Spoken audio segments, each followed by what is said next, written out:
Rain poured over the courthouse steps, turning the gray morning into something heavy and cold. Inside, whispers filled the air like a storm waiting to break.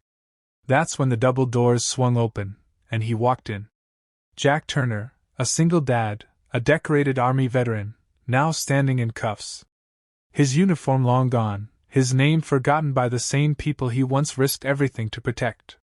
The cops who led him in chuckled under their breath.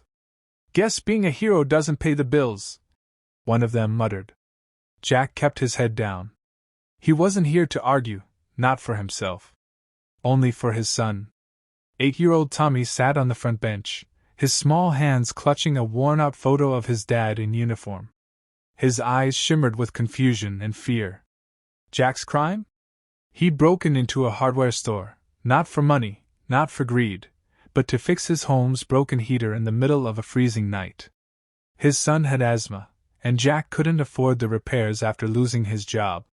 He'd left a note at the store, promising to repay every cent. But rules were rules, and the law didn't read intentions. The courtroom buzzed as the prosecutor painted him as reckless and irresponsible. The public defender barely looked up from his notes. Jack just stood there, calm, proud, broken in ways no one could see. Then, the back door creaked open. A tall, commanding man in full military uniform stepped in.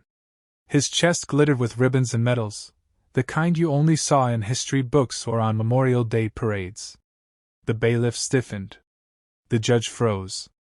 "Your Honor," the man said, his voice echoing through the silent courtroom. "I am General Marcus Raines, United States Army." Gasps rippled through the crowd. The general's eyes found Jack, and softened. "Sergeant Turner," he said quietly. "We served together in Fallujah." The courtroom fell completely silent. He turned toward the judge.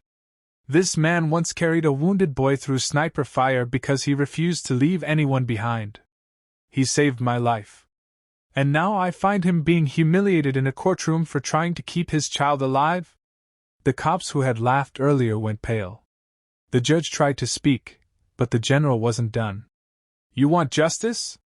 Justice isn't about rules written on paper. It's about doing what's right when no one's watching, something this man has done his entire life." He placed a thick envelope on the judge's desk. "Inside is a check covering the damages, and then some. Drop the charges.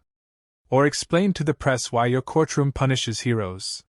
The judge cleared his throat, hands trembling. "Case dismissed." The cuffs clicked open. Jack blinked, stunned. He turned to the general, words caught in his throat. The general smiled softly. "You once told me, we all fight our battles differently, sir. Well, this time, let me fight one for you." Tommy ran into his father's arms, tears mixing with laughter. Even the officers who had mocked him earlier looked away in quiet shame. Outside, the storm had passed. The first rays of sunlight broke through the clouds, lighting the courthouse steps. Jack looked up, holding his son close. "Guess we made it, buddy." Tommy nodded, his voice barely a whisper. "You're my hero, Dad." Jack smiled through tears. "No, son. Kindness is the real hero. It always wins, even when the world forgets." Moral: in a world quick to judge, compassion can rewrite the verdict. True strength isn't in power or rank, it's in standing up for what's right, even when no one else does.